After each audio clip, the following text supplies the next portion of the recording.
What is up, everyone? What is happening? 18. I normally don't do album reviews on this channel. However, with the fact of this being an album I was looking forward to, I wanted to give you guys my thoughts about this and let you know how I feel. And with the Weeknd after hours, oh man, how can I put this one? This one was weird. This one was weird going into it and not knowing what to expect, not knowing how this is going to be. Album cover itself is strange to say the least. The music videos were pretty strange. The short film was pretty strange as well too. And so, when it came to this album, I didn't know what to expect. I wanted to take my time with this. I didn't want to try to just rush through the album and just put up a review just for the sake of putting it up. I definitely wanted to take a deep dive into this.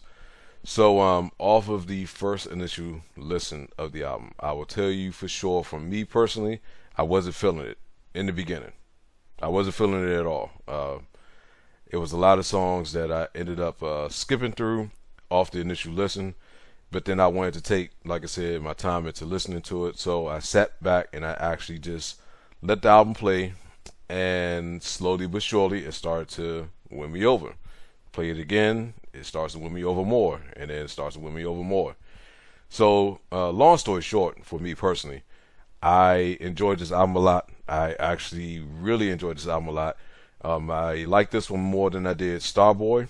And I don't know why. I think it's just because it's not a lot of extremely fast-paced songs on this album. Like you'll have like Blinding Lights and of course Heartless. I think Faith is another kind of. It's not really up tempo, but it's a lot faster than a lot of the other songs that's actually on this album that actually hits pretty hard. However, even with that being the case, in this album not really having too many fast-paced type beats and production, I still just enjoyed it. My wife had to fill me in on a lot of the things that happened with the Weeknd, and not knowing that he broke up, I guess, with his fiance or his wife, or not his wife, I'm sorry, his girlfriend.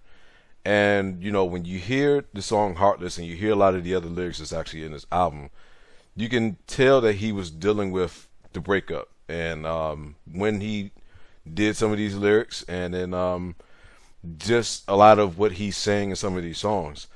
I will tell you my least favorite songs, and I actually wrote these down because I didn't want to forget the name of them.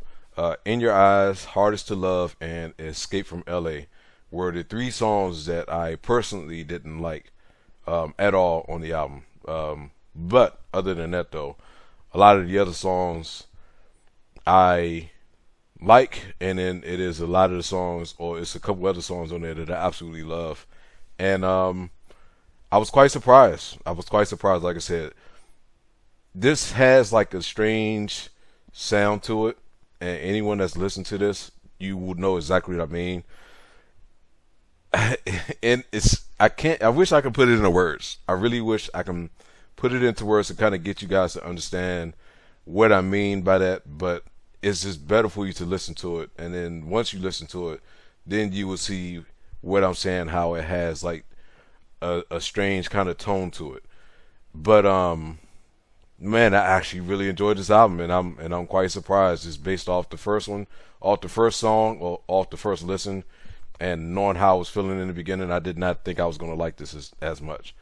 So depending on the version of the Weeknd that you like, this is pretty much going to be split.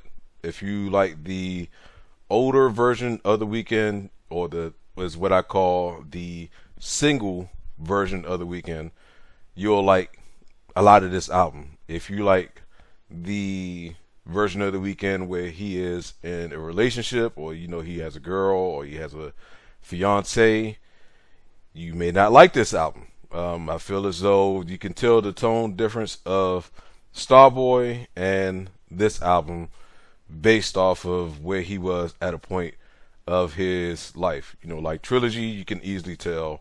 Kissland, you can somewhat tell.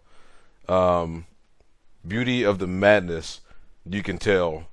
And then so on and so forth. So Out of 10, me personally, I would definitely give this a 8, a solid 8 for myself out of 10. And I would suggest anyone listening or not listening to the album just yet, don't go off the initial listen. Try to give it at least 2 to 3 times to kind of see if it's anything that's going to grab you. And if you don't see anything that's going to grab you that's actually in the album, then I can totally understand. But this is not a one-time listen. You have to listen to this multiple times in order to really take in what he is doing, I guess, with this album, and to see if there's anything that you actually like on here. So that's just my thoughts, my personal thoughts about the Weeknd's After Hours album. So I want to know your guys' thoughts. So leave all your comments down below. For anyone that's new, if you enjoyed this video and you'd like to be part of your team, then make sure you hit that symbol on the right side of the screen. If you missed my previous video, that will also be on the screen for you to check out as well too. And until the next video, guys, I will holler at you later. Peace.